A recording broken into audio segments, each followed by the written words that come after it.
top 4 na pinakamagandang HMO o mga health card na mare-recommend ko. At i-explain ko sa video kung bakit. Una, explain ko muna ano ba yung HMO. Ang stands form niya ay Health Maintenance Organization. Isang uri ng medical insurance na nagbibigay ng healthcare services sa mga members nito. Example nito, vaccination, health screening, check-ups, therapy, at marami pang iba. Sa pamamagitan ng mga network of doctors, hospitals, pharmacies, specialists na kung saan sama-sama sila. At ang mga members nagbabayad lang sila ng maybe monthly or annual para magkaroon ng access sa mga ganito na ang MaxiCare, sila ang may pinakamalaking client base. So, marami na silang clients, kaya isa sila sa mga pinakamalalaking HMO providers dito sa Pilipinas. Yung coverage nila up to 200,000 inpatient, outpatient, preventive emergency services, kasama mga annual checkups and teleconsult features. Yung annual price niya nag-i-start lang ng 3,000 para sa mga silver plan, at ang annual premium naman sa mga 40 years old is nasa around 18,000. Maganda to, ideal to for individual, family plans, at sa mga corporate packages. Next naman sa mga IntelliCare. So ito, napakaganda nito sa mga business owners o sa mga kumpanya na gustong mag-offer ng HMO plan sa mga employee nila. So ito yung mga benefits. Maganda sa small, medium enterprises owners and corporate accounts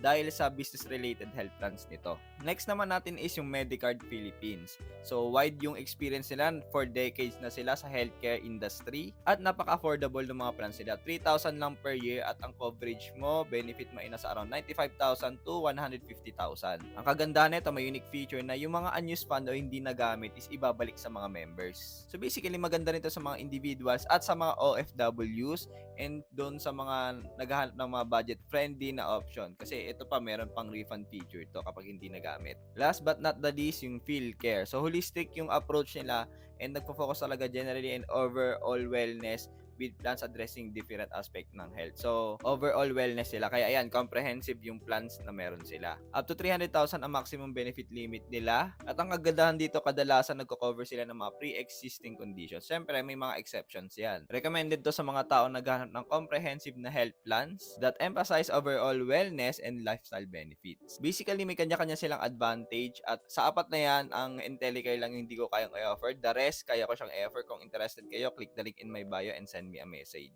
Di ako nag-offer ng IntelliCare pero meron din ako niyan. And for sure, kung nagtatrabaho ka sa government or private company, meron ka rin yan. Kung may tanong pa kayo, sabihan niyo lang ako.